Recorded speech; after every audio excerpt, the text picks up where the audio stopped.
es el que está por suceder. Es el rapto de la iglesia que muy pronto se ha de ver. Despojémonos de toda incertidumbre y cantemos la victoria por la fe. A la boda del Cordero nos iremos a gozar, ya la novia preparada debe estar. Con gran gloria y gran poder el Señor descenderá, en sus brazos a su amada estrechará.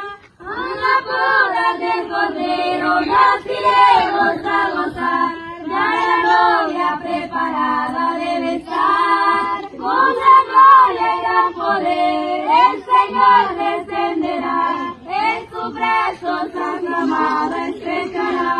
En los cielos se prepara el Cordero que vendrá acompañando al gran príncipe de paz. Mantengamos esta viva esperanza y veremos por la vida espiritual. A la boda del Cordero nos iremos a gozar, ya la novia preparada debe estar. Con gran gloria y gran poder en sus brazos a su amada estrechará. A la boda del Cordero nos iremos a gozar, ya la novia preparada debe estar. Con gran gloria y gran poder el Señor descenderá, en sus brazos a su amada estrechará.